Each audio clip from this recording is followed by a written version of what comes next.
Welcome to Trippy Commentaries Raw Reactions.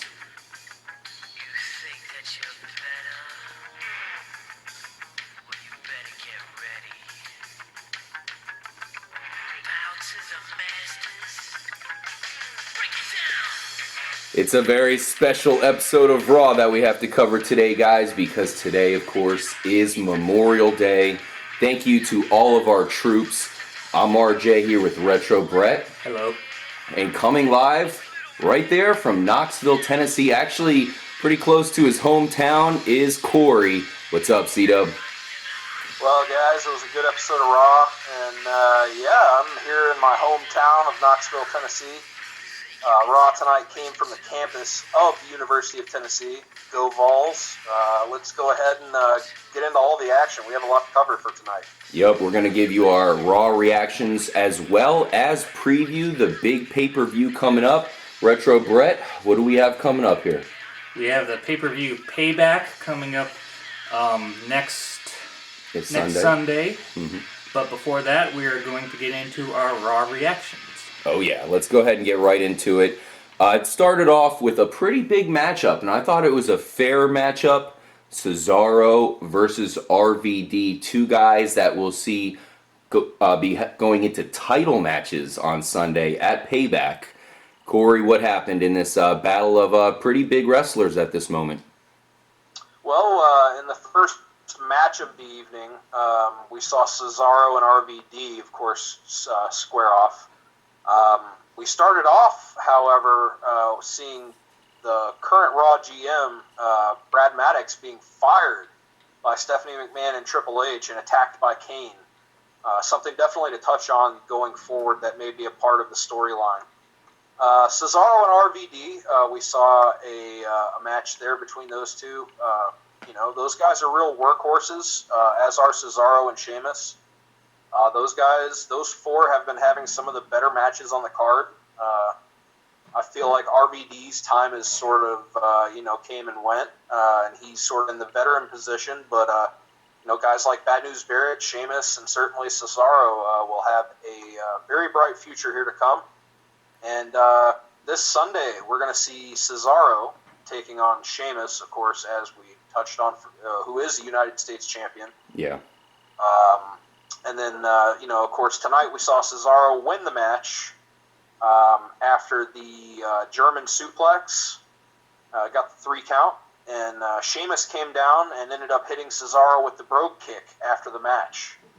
Yep. And, it was, it was really high-impact, action-packed, kick-ass wrestling, man. Like I said, I can't really rant rave enough about Barrett, Sheamus, and Cesaro right now. Yeah, 2 big-time fighters, 2 of my favorite fighters to watch. You got to say, Retro, Cesaro defeating RVD is a pretty impressive match, or pretty impressive win for him heading into the big event Sunday. Oh, definitely. I actually missed this match because I was taking care of some business, but I really would have liked to see this match. You got RVD, which was already said is in the veteran status. He's been around for a long time. Yeah. He's just basically making people at this point. And then you got Cesaro, which is definitely, we've been talking for weeks or months even about how he's up and coming, and I'm predicting he makes a big show this Sunday at the pay-per-view. Yeah, we'll get into our predictions on those matches where, of course, we'll see both Cesaro and RVD possibly coming out as title holders. We'll talk about, of course, what's going to happen. Let's go ahead and move on to one of the big things that happened today. It was another confrontation between Bray Wyatt and John Cena.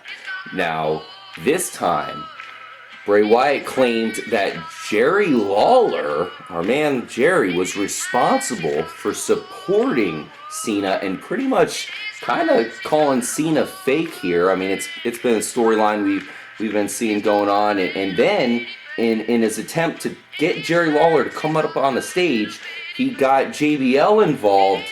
JBL got knocked out, and this was a pretty crazy moment here. Corey, break it down for us. Yeah, it started out like you said. The Wyatt family came out. Bray Wyatt serenades us with another rendition of "He's Got the Whole World in His Hands," and he basically went on to say, exactly what I said last week, that those words have never been more true than right now, because this kid really does have the whole world in his hands, and he said basically that in his message to the C Nation that he's going to end up taking down John Cena this Sunday at Payback, and, there's nothing anybody can do about it. And then he ended up, of course, going on to the Tennessee native, Jerry Lawler, which, of course, that's easy reaction. You're in Tennessee, you got to touch on Jerry Lawler. Lawler is a legend in the state. As you said, Bray Wyatt came out and he started warning Cole and JBL not to interfere. While he was messing around with Jerry Lawler there, and JBL stood up, and Eric Rowan just laid him out with a big boot, and then a big clothesline as well, I think. Yeah. And they brought Lawler in the ring, and asked if he and Cena are good friends, and of course, as you said, tried to pin the whole John Cena thing and his popularity somehow onto Jerry Lawler, which drew, of course, John Cena out whenever they were about to attack him. And then we saw John Cena get tied up by Rowan and Harper.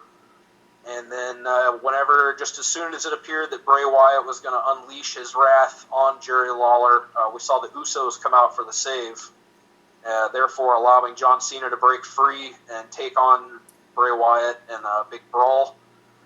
Everything spilled to the outside with the Wyatts, and Cena grabbed the mic and let everybody know that this Sunday, I believe the quote was, he's going to bring Bray Wyatt to justice, and justice might be blind, but payback is a bitch. Yeah, so great quote. Yes. This Sunday. It's epic quote from Cena there, but I want to remind people that this isn't the first time in a couple months that Jerry Lawler has been accused of something that he didn't do. Remember, a couple months ago, he was accused of helping Daniel Bryan stage the Occupy Raw movement. Oh, yes, of course. But getting back to the present, yes, I personally have no idea what Jerry Lawler has to do with John Cena, other than it's Jerry Lawler's home state, and it's for reactionary purposes, like Corey said. Mm-hmm. But and that was a decent segment. I think that Bray Wyatt is grasping at straws, because when Cena came out, he was definitely got a huge reaction, positive reaction. Oh, yeah. Trying to save Jerry Lawler, but then he got his ass kicked a little bit too. So. Well, it's certainly going to be interesting. I know, Corey, we've been talking a lot here on Raw Reactions about maybe Cena possibly flipping here, maybe even becoming a heel. That would certainly be crazy. We'll see if it happens. This is another telling moment because, I mean, Corey, Bray Wyatt seems really, he's really unstable. He's just really certain of the fact that Cena's, I guess, a phony. I mean, what would you call it? I think it's, as far as what Retro Brett touched on, not to dodge your question here, but it really kind of answers it.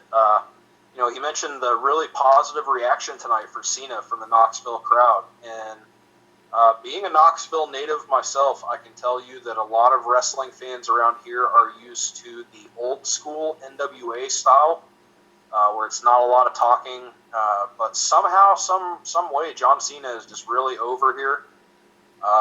Bray Wyatt, maybe with the whole saying "I am a god" thing in the Bible Belt, that might not be too good of an idea for a Knoxville crowd. It's a little bit too heavy. There's been riots over crap like that in the past, in the history of Knoxville and the territories.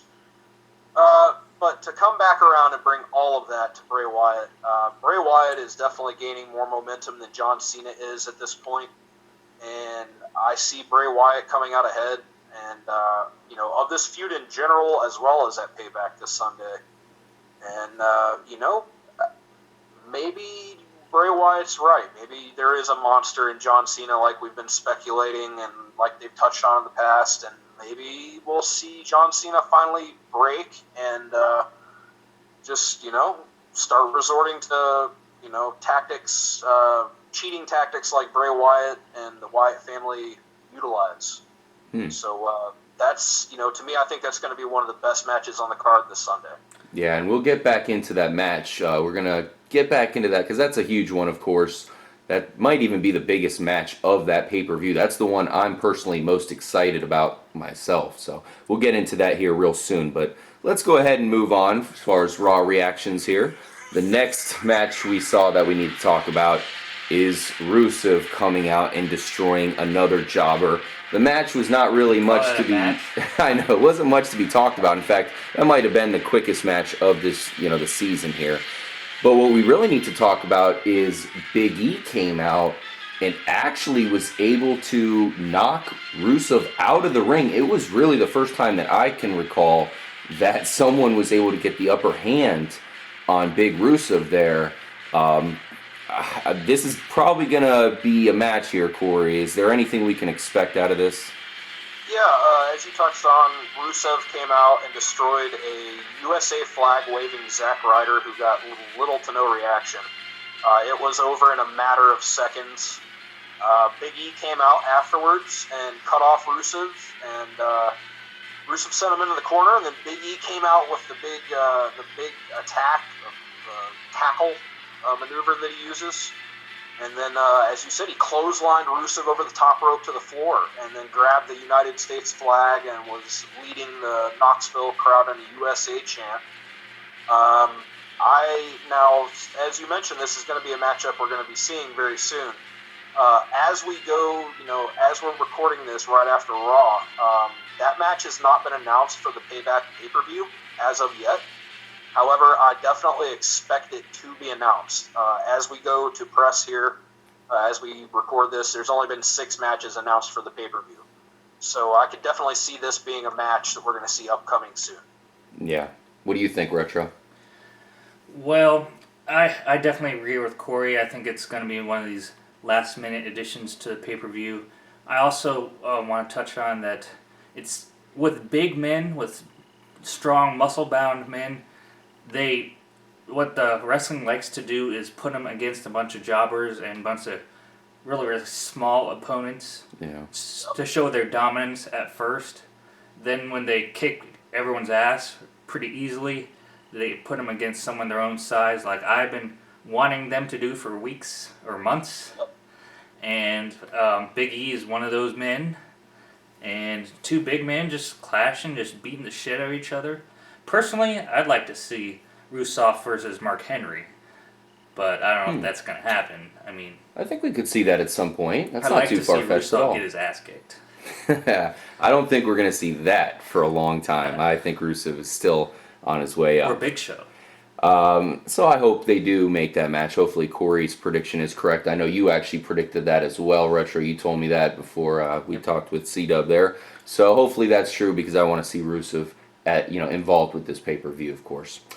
The next fight I really want to talk about is this tag team matchup we had. Now, basically, Cody Rhodes and Goldust, they were a little upset that they just haven't really had much to do. They haven't really been involved. So they went and stormed into, I think, Triple H's office, something like that. And they were upset. And what happened was Triple H said, okay, I'll give you a matchup. And it was against fellow Evolution members Randy Orton and Batista. He said there was a spin on the match, but we really didn't find out until, I guess, after the match. Corey, fill us in on what happened here.